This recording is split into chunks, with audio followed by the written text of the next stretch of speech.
Lunch break में हम आपको खबरों के उस पहलू से वाकिफ कराते हैं जो बड़ी ही गहरी पड़ताल के बाद सामने आती है। और इसी सिलसिले में आज हम आपको बताने जा रहे हैं सिद्धू मूसेवाला के कत्ल के लिए कैसे गैंगस्टर लॉरेंस बिश्नोई ने कितनी बड़ी प्लानिंग की थी। यहां तक कि अगर उसके कई निशाने खाली भी चले जाएं तो भी उसका यह प्लान कभी खाली नहीं जा सकता था। उसने मूसेवाला के लिए प्लान बनाया था और आप जानकर हैरान रह जाएंगे कि इस प्लान का आइडिया भी कनाडा से ही आया था। सिंगर का मर्डर, लेडी किलर,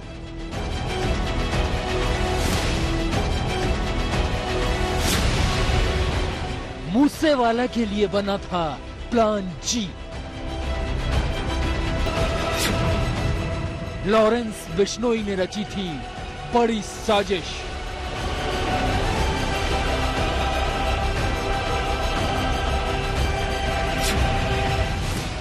कनाडा से आया था लेडी किलर का आइडिया। लॉरेंस बिश्नोई और कनाडा में बैठा गोल्डी बराड़ दोनों ही सिद्धू मूसेवाला की खून के प्यासे हो चुके थे और दोनों किसी भी कीमत पर पंजाबी सिंगर सिद्धू मूसेवाला की जान लेना चाहते थे और इसके लिए वो दुनिया का हर तरह का जोखिम उठाने को तैयार थे। तभी तो उन्होंने सिद्धू मूसेवाले के मर्डर का एक ऐसा प्लान तैयार किया था जिसका निशाना शायद ही खाली जाता। असल में दिल्ली पुलिस की स्पेशल सेल ने मूसेवाला मर्डर के सिलसिले में जिन दो शातिर शार्प शूटरों को गिरफ्तार किया तो नया और बेहद चौंकाने वाला सच सामने आ गया। शूटआउट ना होता तो लड़कियां लेती मूसेवाला की जान। दो लड़कियों को मूसेवाला के घर भेजने की थी प्लानिंग। पुलिस की वर्दी में और पत्रकार बनकर जाती लेडी शूटर्स। मूसेवाला के घर पर रेड के बहाने पर घुसती लेडी किलर। राजस्थान की लेडी डॉन अनुराधा के गैंग से आती लेडी शूटर्स।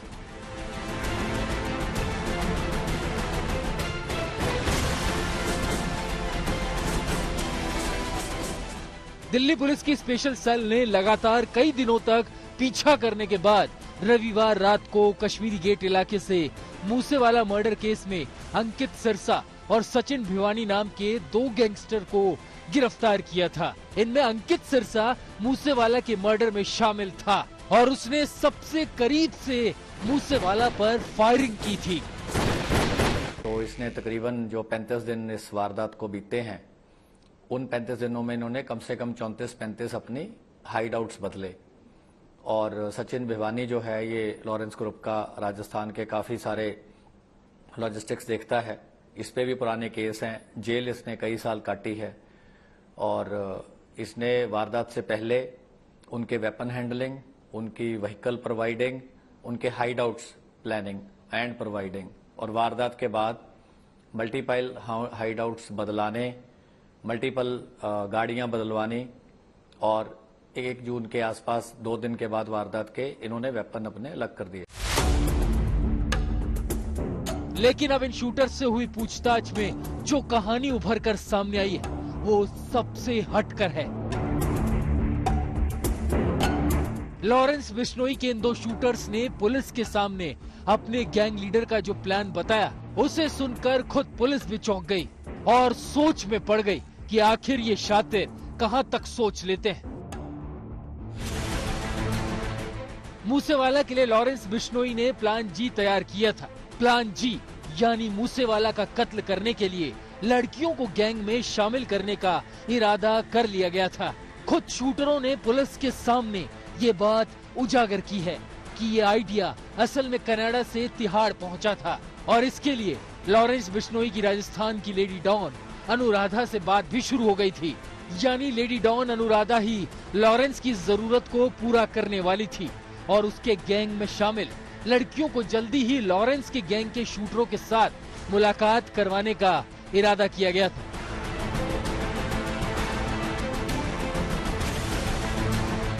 अगर 29 मई को मूसेवाला के कत्ल की कोशिश नाकाम हो जाती तो लॉरेंस बिश्नोई और गोल्डी बराड़ बिल्कुल ही दूसरे तरीके से उसकी हत्या करने की कोशिश करते और ये तरीका होता मूसेवाला के घर किसी बहाने से छापेमारी करने का। नकली पुलिस टीम मूसेवाला के घर रेड करने जाती और मौका देखकर उन्हें गोलियों से शिकार बनाकर फरार हो जाती।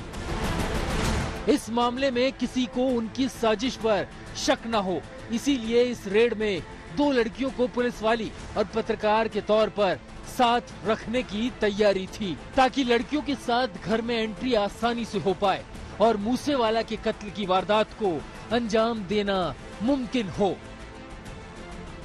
इस प्लान बी के तहत 2 लेडी गैंगस्टर को चुना गया था, एक को प्रेस रिपोर्टर जबकि दूसरे को लेडी पुलिसकर्मी बनाया जाता। उसके बाद सिद्धू मूसेवाले के घर पर रेड की जाती ताकि पूरा मामला ओरिजिनल लगे। उसके बाद दोनों महिलाओं के साथ शूटर सिद्धू मूसेवाले के घर में दाखिल होते और फिर सिद्धू मूसेवाले की हत्या कर देते। कत्ल की इस प्लानिंग के मुताबिक शूटर्स मूसेवाला के घर छापेमारी के बहाने घुसते।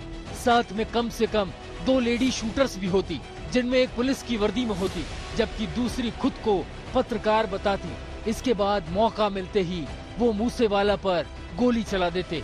लॉरेंस बिश्नोई गैंग ने इसके लिए राजस्थान की एक लेडी डॉन से शुरुआती बातचीत भी कर ली थी। असल में लॉरेंस बिश्नोई से राजस्थान की लेडी डॉन अनुराधा की नजदीकी बताई जाती है। अनुराधा कभी राजस्थान के सबसे बड़े डॉन रहे आनंद पाल की गर्लफ्रेंड रही।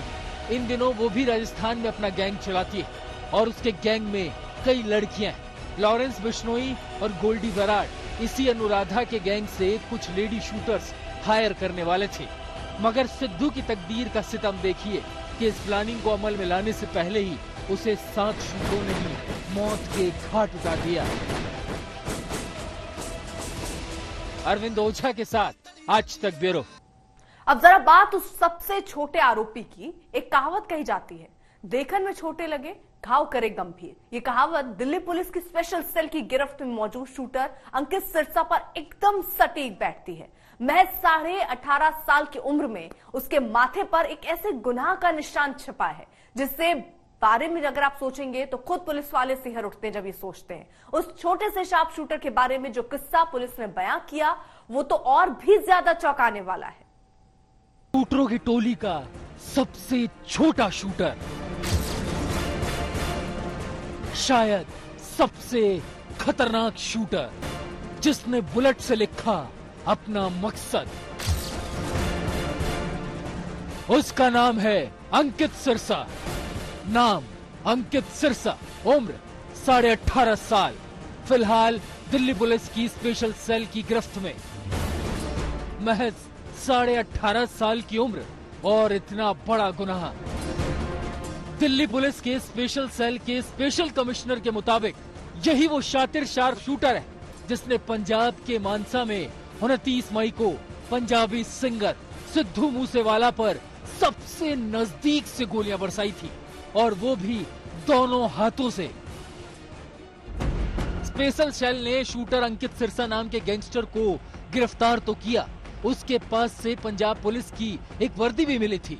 अब सवाल ये है, जब पुलिस के भेस में रेड करने पर गोली मारने वाली प्लानिंग फेल हो गई तो फिर अंकित ने ये वर्दी संभाल कर क्यों रखी? तो इंट्रोगेशन में अंकित ने सवाल का भी जवाब दिया है।